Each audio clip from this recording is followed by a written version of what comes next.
1,000 songs. And it goes right in my pocket. Failure of the future has to be a nation that is agile, that is innovative, that is creative. Welcome to Future Squared, the podcast all about innovation in the enterprise, brought to you and run by Collective Campus, an innovation hub based in Australia that works with companies to help them adopt the mindset, methodologies and tools to successfully explore new business models and disruptive innovation in an era of rapid change. For more information, go to www.collectivecamp.us. And without further ado, here's today's podcast. Hi everyone, welcome to Future Squared. Today we'll be talking to Annie Fergusson, who is all about facilitating systemic change. She's the founder of airEDU, a platform she's building to resolve challenges in the higher education marketplace. She's also a PhD candidate under examination for her thesis on social interactions within the community of, and let me see if I get this right, Zinacantán, good, in Mexico. So we'll be talking to her all about higher education and the future of higher education, which is a slight departure from what we normally discuss around enterprise innovation, but what you'll find is that universities and co often face the same sort of challenges when it comes to processes, bureaucracy, values, being part of a much bigger machine, slowing down their ability to move quickly. So I think it's a very compelling case study and interesting to look at from the perspective of getting big machines to move quicker. So welcome to the show, Annie. Pleasure to be here. Why don't we start by telling us a little bit about yourself? So I have worked in some different industries. I've worked in finance in London for several years, and I was also involved in some startup projects with Lonely Planet when they went through a transformation. So I suppose enterprise innovation isn't a new thing to me, but I have been really involved in higher education. I am a big advocate for what higher education can do, not just for an individual, but also for societies, and not just us, but future generations. Definitely. So, I think that's a short summary of me. I recently completed my PhD, which was not just a pretty difficult knowledge project for myself, but it also really taught me a lot about the changes that higher education is going through, how actually what we conceive of as knowledge and learning has completely changed. There's never been so much information out there in the universe. You just need to go into any library, and you go into the state library, and there is a centre of innovation happening right there. Libraries are kind of at the centre of what I think of as the information revolution, and I think universities and higher education providers are as well, all finding their own ways to deal with that. Definitely. Do you want to maybe spend just a minute or two talking to us about the community of Zinacantán and what your PhD was all about? Yes, so Zinacantán was a community that I picked because they are a community that have been living in the same piece of land for around 3,000 years, documented. So if we want to think about what are things that last and ways that people can be together that last, I thought that's a pretty interesting place. Definitely, it's only about 15 times older than Australia. So I went there as a linguistic anthropologist, and I'd spent 5 years studying, observing, recording, documenting, synthesizing behaviours and practices that I saw there. It's quite an interesting case study in resilience, because at that point in time, which was just after the GFC had hit London, I hadn't kind of realised what my fascination was about these people, but as I kind of realised that our world is changing so fast, it became really interesting to me of how. And so have these people evolved throughout those 3,000 years, or have they kept their traditional customs and ways of doing things? So I would say that they've been responsive in a very particular way. We can't say they are the same people they've always been. I actually think that a lot of the ways that we say, look at those Indigenous people or Aboriginals or whatever it might be, is actually us applying a kind of mystical mythological belief that some people in the world don't change while we go through a process of change. But in fact, everyone's going through changes and responding to them in different ways. Yeah. A lot of the things, for example, in that community, which we think of as being Mayan, are actually this community's way of showing signs of being Spanish. So weavings, often the ethnic or Mayan weavings, is actually the creative slavery response to the outfits that the Spaniards wore when they were conquering Mexico. Yeah. So it's not indigenous, it's responsive. Excellent. That's very interesting. You touch on traits like resilience, which I think ties in perfectly with what we're going to talk about today. CEDA released a report recently which found that about 50%, of current jobs in Australia face replacement or extinction essentially in 10 to 15 years' time. Yeah. And this is due to all the rapid changes that we're seeing in our technology, in our commercial landscape. The same applies for large organisations. One in three listed companies faces delisting in the next 5 years alone. And so both organisations and people need to become, I think, more resilient and be able to reinvent themselves in the face of this change. So I guess the way this all came about, we basically met a couple of weeks ago. You joined Collective Campus, our innovation hub here in Melbourne, and we just had a chat over the water cooler around education and higher ed, and it turned out to be about a 15-minute conversation. And I thought, wow, this is a lot of interesting touch points. It's worthwhile capturing this and sending it out to the universe and seeing what comes back. So keen to find out what your take is on the current higher education system. We recently hosted a panel on K-12 education, and the resounding sort of opinion was that it is broken in various places. Is higher education broken as well, or? I think it depends which part of the system you're looking at and you're talking to. So, for example, I think that libraries are not broken. I think, in fact, they are, hotbeds of innovation and IP generating hubs, if you like, in Australia. And actually, we've never had a more competitive academic workforce. We've never had so many academics getting journal articles published in global peer-reviewed journals, and that those being cited. So we're now beginning to see world authorities on things such as design thinking, for example, based out of Australia. Sure. You used to have to go to the industrial centres of the world to, meet these experts, or you needed to go to Oxford or Cambridge. There's a lot of mobility happening across higher education. So information and expertise is moving faster. And I do think that if you want to talk about a siloed or captive university, a little bit like a monastery, I do think the idea of a university as a monastery is broken. People and information don't move like that anymore. Correct. And neither do qualifications. I do think, however, and this is where Australia, I think, is an exception in the global landscape in higher education. We have a lot of mobility with Asia, as you know. We have a lot of Asian students that are coming here, and it's not just for an education product, it's also for a lifestyle and an experience away from perhaps more conservative family backgrounds or set pathways in life, that Australia offers them a chance to break free of that.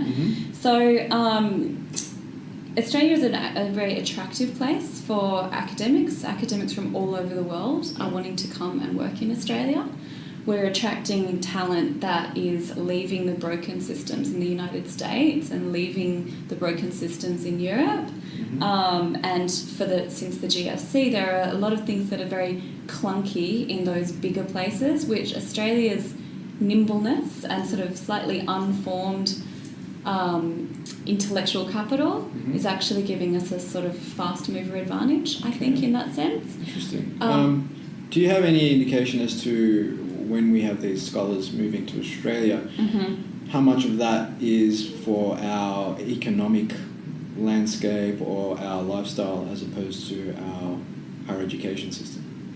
So you touched on a really important point there, which is that as these, let's call it global academic capital moves into Australia, let's also note there that that's not just a person coming in. They will also bring in research funding from other Chinese government or General Electric or whatever other sectors that they have with them.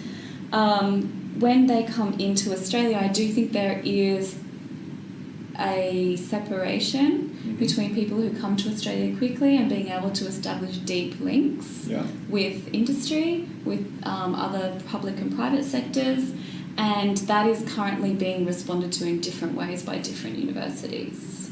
Okay. Yeah. And how would they be responding?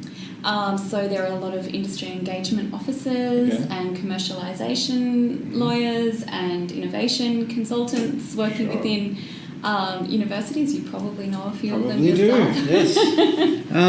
Interesting. And so you touched on something there with libraries and intellectual property.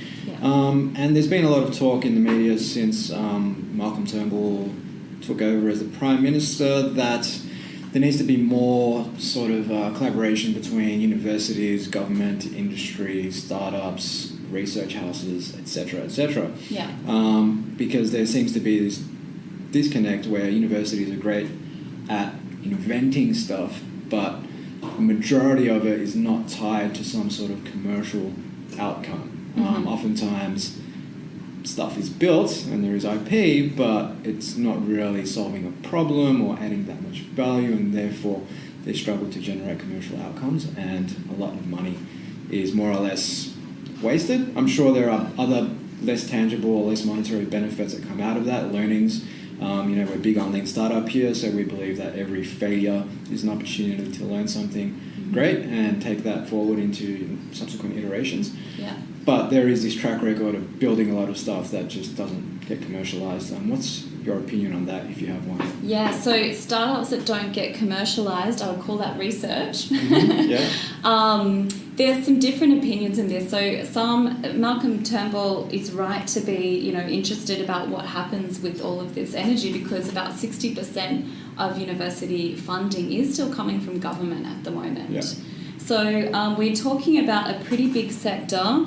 I think currently, so universities had a revenue of about 26 billion 2 years ago.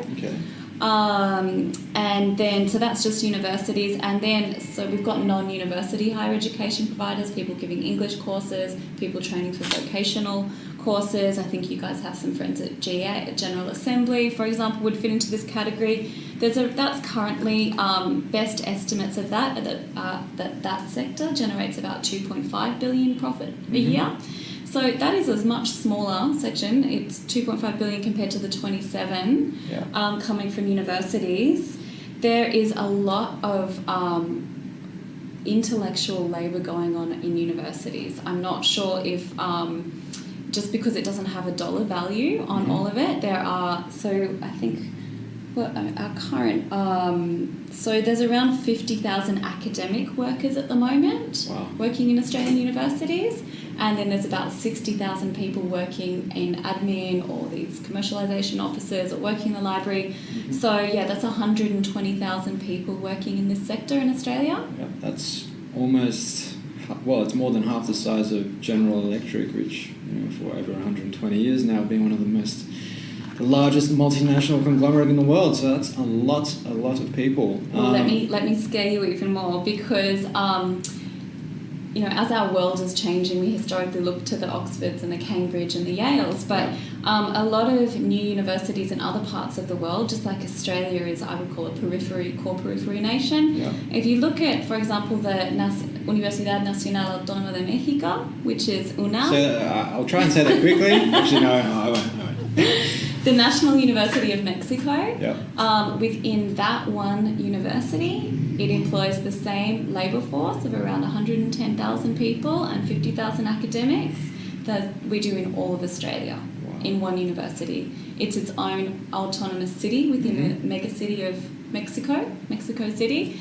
And these players are just starting to step onto the global stage in their own innovative ways. This is not innovation in sort of like since the last 3-4 years. This is innovation in terms of they've built their countries on totally different social systems. Sure. And they are now starting to become mobile. And if you've looked around or maybe been on a train lately, you might be noticing a lot more Spanish being spoken on the trains. We have a lot of Colombian, Latin American students, for example, an entirely new international student sector, all coming into Australia. And the international student section of Australian universities, I think sometimes a little bit more is made of it than it actually is. International students started becoming a thing in 1986 when our John Dawkins decided that the higher education sector wasn't just going to be some public service section, it was actually a competitive industry. Some of his things have been a bit controversial. He introduced metrics on research, setting up the ARC Council, HEX system, the help system, students taking out loans. And also universities setting their own fees for international students. This all got set up 20 years ago. And at the moment, publicly funded universities in Australia earn about $4.5 billion from international students. So it is a section, but it's about 75% of the students in Australian universities are domestic or Australian residents. Okay. Yeah. Excellent. So it's interesting to see how our system has applied different types of, I suppose, business model innovation. Like you've touched there on creating a higher education system that is more like an industry, and obviously it's competing with other higher education systems around the world. Absolutely. Which I think is definitely a strength of our system here. But you did touch on something there that I wanted to explore today, which was the smaller providers, the smaller vocational providers, the practical educators, like your General Assemblies.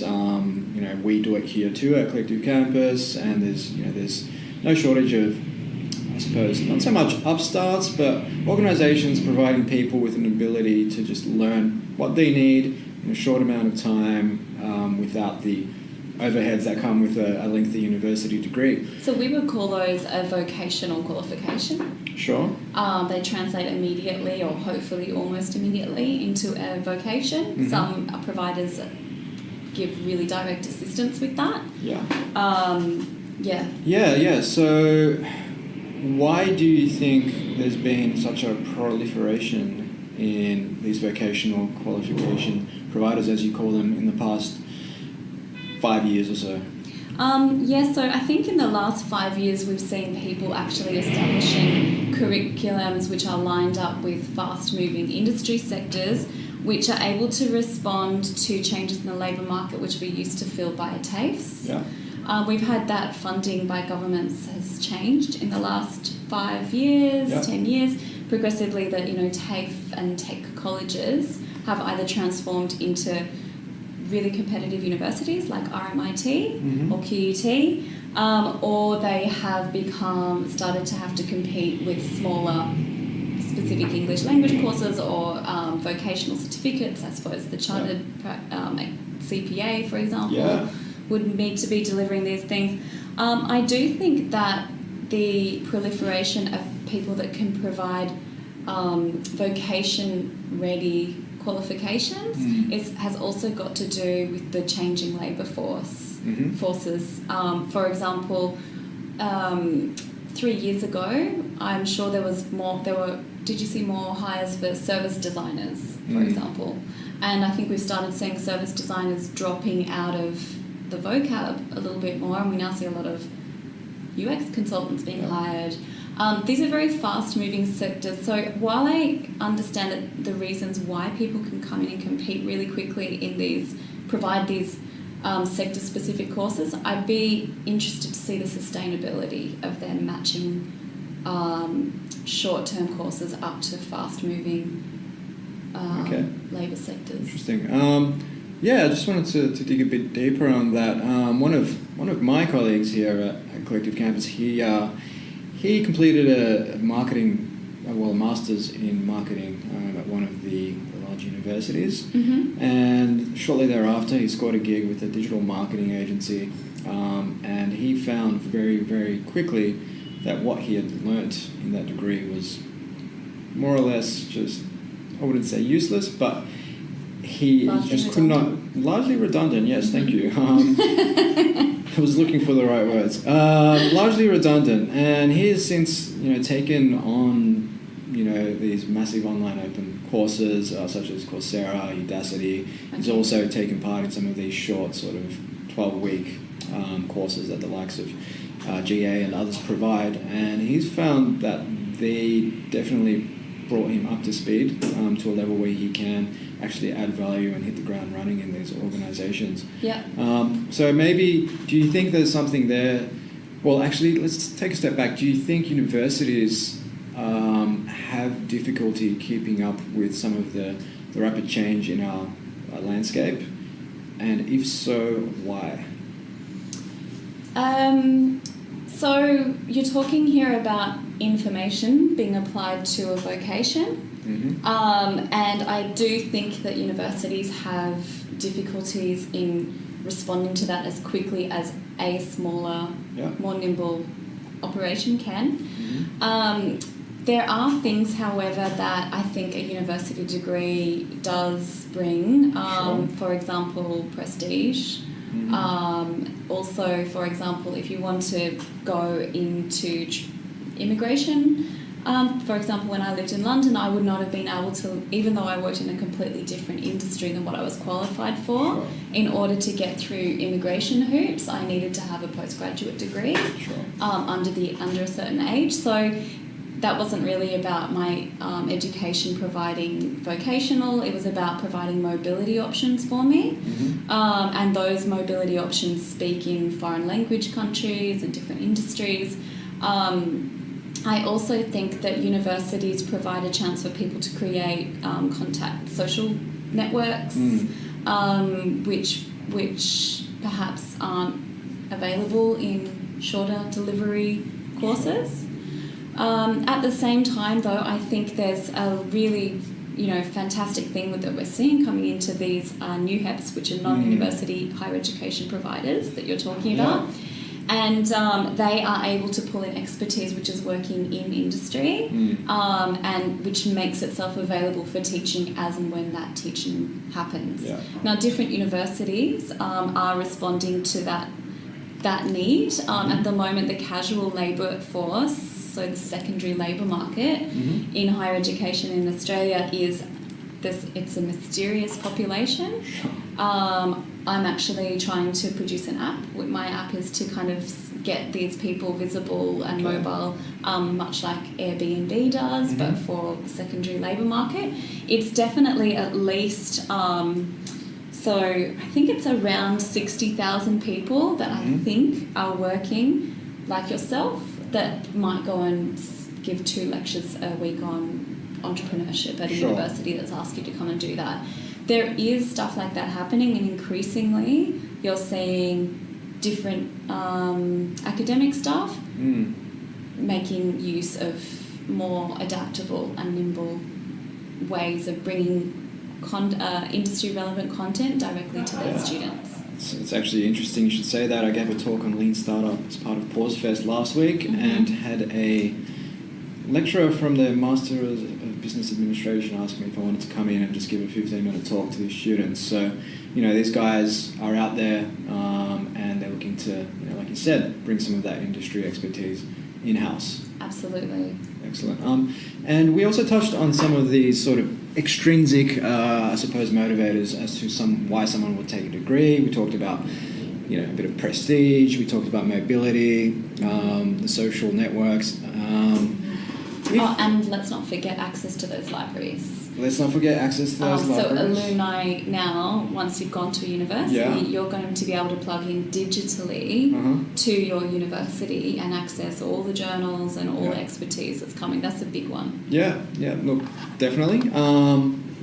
I guess if you were to take out some of these benefits, such as the mobility, prestige, I mean, if you break it down to just, the core purpose or the core mission, which in my opinion should always be about education and giving people the skills they need to thrive and survive in a fast-moving workplace, do we need universities? So I read a really interesting thing recently about a guy who was saying that in these degrees that universities offer, where they are not clearly able to show how that student at the time of graduation can translate that course into a job, that we should be running a parallel course, which is kind of based on, I suppose, principles similar to the School of Life, how to make decisions when you're in a crisis, how to work out if you're in a good place, what to do in a crisis, how to deal with bullying situation. And there are a lot of professors of philosophy and people who've got quite obscure backgrounds that they spent 40 or 50 years immersed in, but they're actually really they're a little bit like the kind of wise wizards of society, and I do think they have quite a lot to offer to younger people that are coming into a pretty complex world.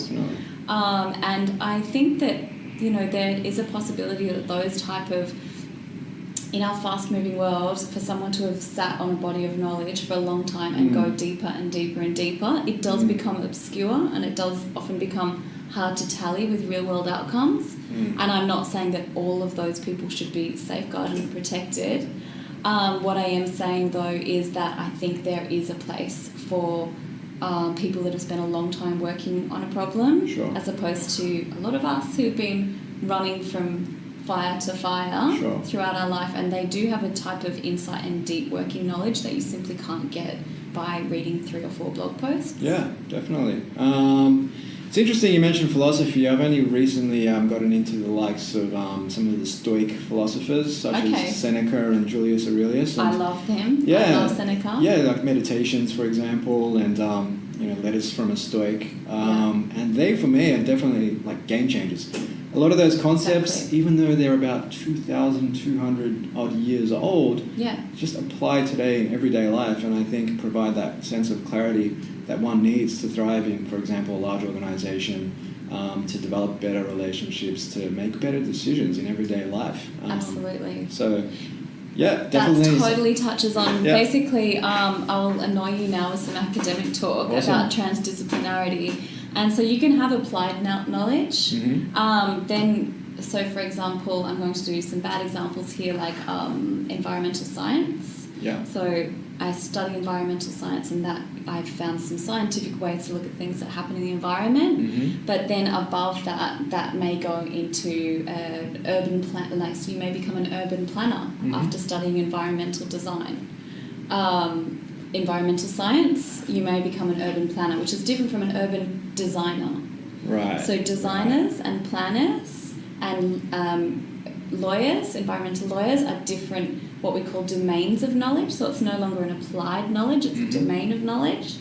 But then once you go above that, and this is where maybe modern society misses out, but universities and philosophers working in universities know this very well, is that nothing that's applied, and once it goes into a domain of knowledge, will make sense if you don't have some ethics or morals or values that are guiding the reason why you're talking about that thing. We see that come up in really modern problems like gene cloning and DNA cloning, and should I be able to manufacture my own baby all by myself? These very modern, and we're going to keep having these issues come up, often do we need to hark back to older things to kind of really get down to the nuts and bolts of what that noise is about. Very interesting. So the stuff you were talking about with respect to universities give us a depth and breadth of knowledge that perhaps we won't get from, to use your words, 4 blog posts or a short course. Probably not your blogs. I'm sure your blog. Of course not my blogs. But there's been a lot of research that's come out lately from, I suppose, guys that are in the startup space in Silicon Valley, and they say that they often look for people who have these T-shaped sort of knowledge sets. Absolutely. So a lot of depth in one particular area, but generalists across a wide range of areas. Yeah. And, going back to what I talked about at the start of the podcast, people are entering an era where there's lots of change and disruption to our labour market, and therefore people need to be able to reinvent themselves. And so having that depth of knowledge in one area and being generalist across a broad range of areas. For example, here we work in a startup, and literally every day I wear pretty much every hat you can think of, whether it's creating curriculum, consulting, business development and marketing, currently audio engineer recording this podcast and speaking at the same time, just doing all sorts of crazy stuff, design, etc., etc. Yeah, doing very well wearing all those hats, I must say. Well, thank you very much. And even extensions to that, the stuff that you said about School of Life. I read an article recently which said that we need to be teaching higher education students not only preparing them for a particular job, because that particular job may not exist in 10, 15 or 20 years' time, but teaching them certain proficiencies. For example, being able to make sense of things, social intelligence, adaptive thinking, cross-cultural competencies, computational thinking, all these types of skills which would ultimately be transferable to different jobs in the future, regardless of what they may be. They may not exist today. You mentioned service designers earlier, and then how now it's UX consultants. I'm seeing a huge increase in the number of innovation managers and consultants popping up on LinkedIn job boards and stuff like that. They're always popping up on my feed. What's your opinion on having that? I suppose universities and their responsibility to create T-shaped individuals as opposed to just people who are great at remembering X amount of knowledge and then regurgitating it in an exam situation. Yeah, I think it's a really that very issue is what the grey-haired professors that walk around carrying 50 books. They are all struggling with this every day. Yeah. How to make how to have that depth, because after spending 5 years on a PhD, I can tell you that even after that, the deeper you go into a problem, you actually never get to going, I know every single thing about the problem, but you go, I know that this is the thing I need to look at in order to answer the current question we have. Correct. And so if you spend a PhD for 5 years looking at a community in Sinakantan, you could go on endlessly examining that thing. How deep is the rabbit hole? But when I start going, actually this makes sense in a way that relates to the world through resilience thinking, then you can take that deep level approach, which has to be on some level. There is a bit of muddling. Sometimes it's just I am going down a rabbit hole and I'm not sure why. Yeah. And I think that actually comes down to personal risk. How much a person may be able to go down into something that may become a little bit obscure, and knowing that if that is going to become along the T-bar, so fitting into the real world and a variety of workplace situations, is that person willing to take that risk of having to put in maybe the extra work, the extra learning, the extra networking, the possible extra courses, and that's going to be different things for different people. A mother coming back to work is probably not really looking to sort of, mentally overload herself with an infinite number of complex challenges. She may be looking for a fast transition to the workplace. But I think that, it is something which should be made a little bit more explicit to people when they're undergoing courses of exactly what process may lay ahead of them. Yeah. Okay. And just on that, so if someone has that depth of knowledge in one area, there's lots of research out there that suggests that innovation is all about, or is underpinned by associational thinking, and so having lots of broad sort of experiences and knowledge of different types of subject matter. So, for example, taking one thing and applying it to a different industry, or taking a solution from one field and applying it to another, as opposed to just being pinned down in one area. Yeah. Do you think that's also something that is driving, I suppose, universities' general, inability oftentimes to commercialise their innovations?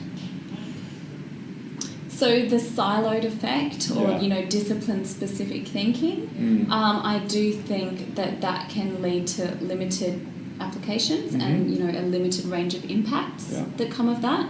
The thing is that to make something become not siloed means that ownership gets lost and, you know, direct achievable impacts get lost when you start looking for a bigger impact zone. I think that the way that different universities are going to be looking at big data in the coming years and how that changes their very disciplines is going to be really interesting. Yeah, definitely. And I just think, you know, I do feel that that depth of knowledge is required across certain areas. I mean, medical research and pharmaceuticals and the like. We can't be winging that and putting out minimum viable products when it comes to, you know, the health of our loved ones. And I guess that's why it's important that there is, I suppose, greater collaboration between different parts of our society, whether it's enterprise working with government and government working with universities and so on. That way you can take, you know, that deep skill set and complement it with the ability to commercialize, and maybe you engage industry or you engage members of the public early on in that process to, you know, as service designers do, really hone in on what problems society is facing, what do we need to be developing in order to solve these problems, rather than simply just investing in a lot of research. Absolutely, and I think actually Australia has some pretty good examples. Like, I actually don't know enough of the genealogy of how the Peter MacCallum Cancer Institute came about, or the Florey Neuroscience. Yeah. So I'm not sure of how those eventuated, but I think they look like really good examples of how the 29% of higher education research spending is spent on medical and health research, and I'm sure that some of that spending has resulted in those kind of collaborations where research and university research bodies sit in with the, you know, health providers, the hospitals, and produce, you know, both practicing applied hospitals that serve the public while they also use that as their data collection and that feeds research. Okay, so just don't quote me on this, but from what I understand, pharmaceutical research expenses have doubled, say, in the past 20-odd years, yet the amount of products being patented and going to market has halved, and therefore this divide between expenses and actually commercializing something is getting bigger and bigger. Do you have any thoughts on that as to why that's happening? Perhaps can medical researchers or pharmaceutical researchers perhaps take a leaf out of, you know, the book of some startups? And I know that's a very sort of tricky topic, because startups generally just building software. There's no real human danger there. But, you know, for example, I know GE have been applying lean startup philosophy to explore the development of new products. It's basically decreased their time to customer validation by 80%. And therefore they're able to cut costs where, you know, normally they'd end up spending 5 times more money and they'd put something to market, there'd be no result. This way they can pull the plug early, but then that also leaves 80% of this money that would have otherwise been wasted. It leaves that open for reinvestment into something else. Right.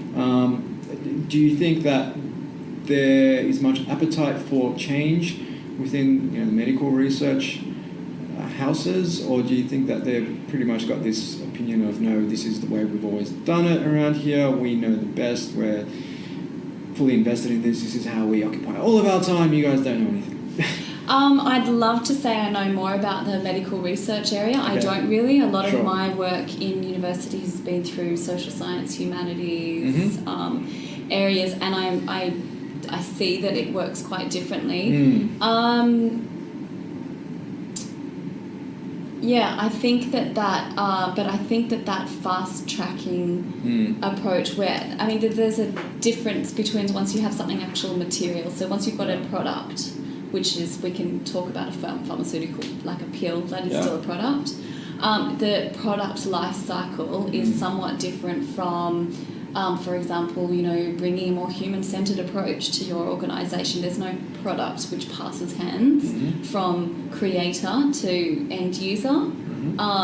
This is part of my argument about students as investors rather than students as clients, but that it's not just about students, it's about IP, general, the value that is created within a lot of universities.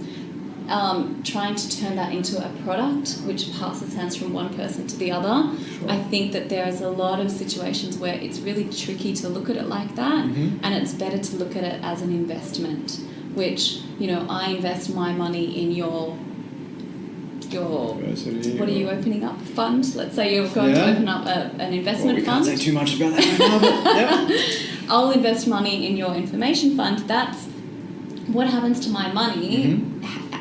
And by the way, my money was never a product either, because it's a fungible asset. Sure. So I didn't physically give you those $1,000 bills. I gave you this thing which has all this representation and meaning behind it.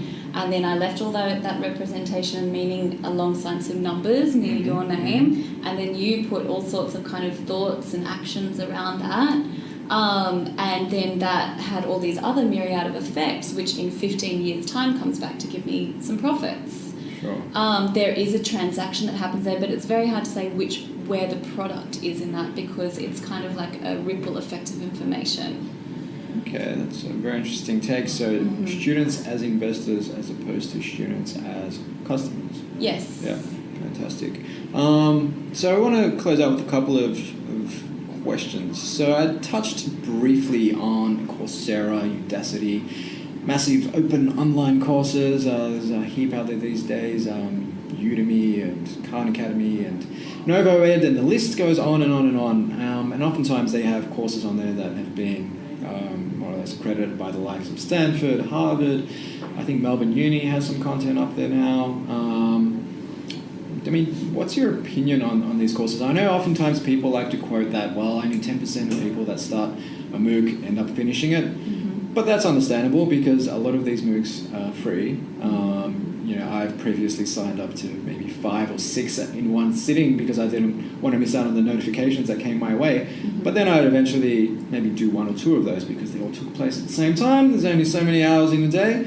But I think there's, from a Western education perspective, I guess MOOCs play one role, and then there's also the emerging economies where MOOCs empower people to learn, for example, how to code, and therefore get onto one of these online marketplaces and make some money coding for someone on the other side of the world, which I think is amazing. But what's your opinion on MOOCs from the perspective of the Australian higher education system? Do you see them taking on a greater role going forward and potentially, to quote unquote, disrupting higher education in Australia? Well, one thing to say on that is that, in Melbourne and Sydney we've got about 10 million people living here. There's 25 million people living in Australia.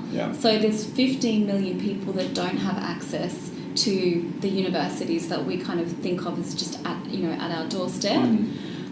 So it's not just for people in the emerging world where online delivery of courses is changing things. There's actually more than half of the Australian population that are living in remote, rural, regional areas are, having a whole new world open up to them. It also means things like, but do they want to leave their remote regional area for personal reasons, for they really like concerts and festivals, or are they shifting their lifestyle and their life preferences to actually maybe stay at home with mum and dad's and not get hit with an exorbitant rent, before they're 25, and in fact, if they study sustainability online and they can actually set up a permaculture garden in there, I'm going to say Wangaratta, even though I don't really know where that is. On the border with Albury. Actually, no, it's not. Okay, so it's a good example. It's a perfect example.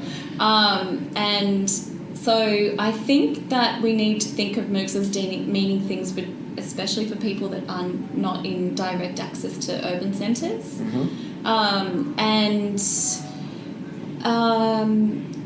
It's the having time issue is different for people at different phases of their life. So I think it's opening up possibilities. It's changing the landscape for sure.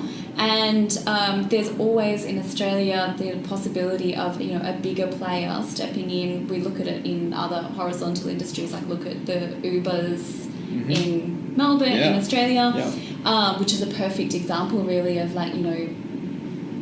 that type of disruption happening in higher education and parallel industry. And so has Uber completely changed what our local taxi providers do? Has it completely and utterly?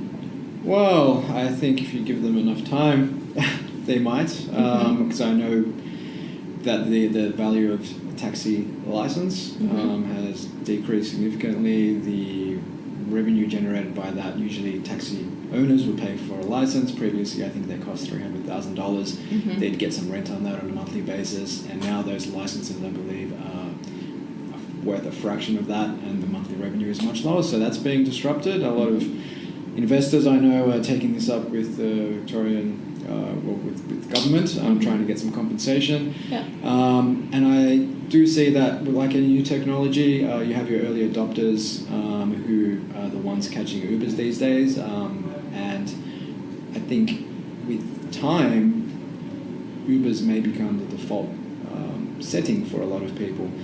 Whether that completely transforms or changes, I think it already has changed much of the landscape. I don't remember the last time I or many of my friends who admittedly represent a particular cohort, I don't remember when the last time we caught a cab, because the experience in an Uber, and this podcast is not sponsored by Uber, I should just say that, but the Uber experience is just, for me, a lot better. And I never have any issues getting a fare out to Yarraville, which is about 5 k's from the city, and being told, sorry, it's too close, which taxis are more or less not allowed to do, but they do it anyway. So, yeah, look, I think, and to your point, they do coexist at the moment.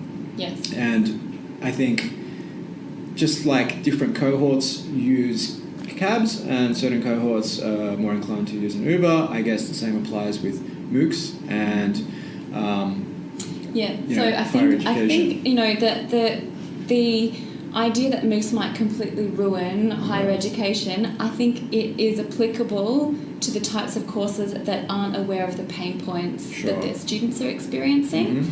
And I think that universities are making some big strides, and you know, whoever does it well will potentially avoid themselves from being completely disrupted, and who doesn't pay attention to their students' pain points is opening themselves up to that. Exactly, and I do think that MOOCs just help create those T-shaped individuals. You know, I'm hearing that. That's a great point. Yeah, I'm hearing organisations like Ernst & Young saying that while they still value university degrees, it's not the only thing they'll look at. They'll hire for skill, for adaptability, for the ability to learn, to be proactive.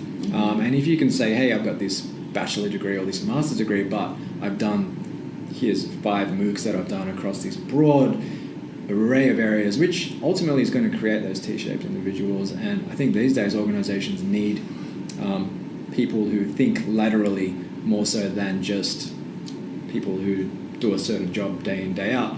And from an enterprise innovation perspective, look, you need both people. You need people who have the ability to deliver and people who have the ability to discover. And maybe that's oftentimes what it boils down to. There is no one answer. No two people are the same. No two people will play the exact same role. Well, I also think on that point that it is the depth knowledge makes you understand what things you need to pay attention to in order to apply them. So sometimes if you don't have that deep exploring knowledge, you don't know that, for example, let's think of it as deep sea diver, if you don't know how to, if you don't know all of the skills that you need to do in all of that, you won't know how to resuscitate someone when required. You know, there are so many skills that you get in going deep that you then, in doing that, know which ones to use in order to apply them in certain situations. And I just think that in certain industries, perhaps you don't want to go too deep because you might get back to the surface and find that the world has changed quite a lot. So, and this may be a lifelong journey. You know, you may spend 5 years in a deep role and then 7 years in a lateral role. It may be about the lifelong journey, travelling along the T-bar rather than needing to jump along it. Yeah, definitely. I'll just draw some parallels between going deep on certain topics and what a lot of large organisations have done. For example, they've got these 5-6 year transformational projects. And oftentimes what happens is they get to the end of these projects and they need to transform again because the world has just changed so quickly. And I see some similarities or parallels there with universities. You spend 3 to 4 years in a degree, you get your degree in XYZ, and then suddenly it's perhaps not that applicable because new technologies have come along and replaced that particular skill set or competency. So do you think there may be, and there may be already, maybe universities are already doing this, but shortening the length of some, not all, degrees, and also making them, by extension, more affordable? So I think that there are lots of universities now working on trimester programs. So you have three trimesters a year, and that means that your bachelor's degree is done in 2 years. You have 6 trimesters. And that's successfully rolled out at several universities. That is their calendar. That's their academic calendar that they work in. Sure. So definitely those shortenings have happened. There are a lot of other diploma courses and things as well, which you can, for example, do a Bachelor of Business, which might take you 3 years, but you'll do a diploma in languages on the side of that, which just means that one of your years has all these language things, so you can kind of do slightly more modular, you can customise your degree program a little bit more. Slightly being the operative word. So it's not coming down to, you can't go to university for 2 months. Do you think it'll ever get to that? Or do you think it's probably not feasible? I think this is why we have universities and NUHEPs, and so the thing that distinguishes a university generally is that they are teaching and research, whereas people that are able to do these really modular things will often not be actively involved in research. They will buy an expertise and deliver a curriculum. And that is a different experience which may not be right for a particular person. Sure. I think there is, for an individual to work out what the right thing is for them, I think there's a huge space there that, that's one of the opportunities in the higher education landscape. Excellent. There you go. Cool. All right. Well, I'm going to close out with one final question, and then that is, if you could change 3 things about higher ed. Wow. Yep, it's a tough one. What would they be? 3 things. Well, firstly, I'm going to advocate for Australia here, and that is that I would make Australia the world leading higher education provider. And when I don't just mean for teaching, I would like us to be the best at research. I would like us to be the smartest country in the world. That's what I. So that would be my first thing, and I think university's got a great role to play in that. I would like to see us, in order to do that, my second thing is that I would like universities and government to start becoming basically, maybe universities become the research and development arm of the government. Sure. That is structured in a certain way, which then sets up some new boundaries for, how universities plan to deliver their public good without having Big Brother, but rather it's like, twin sister. I don't know. Twin sister rather than Big Brother.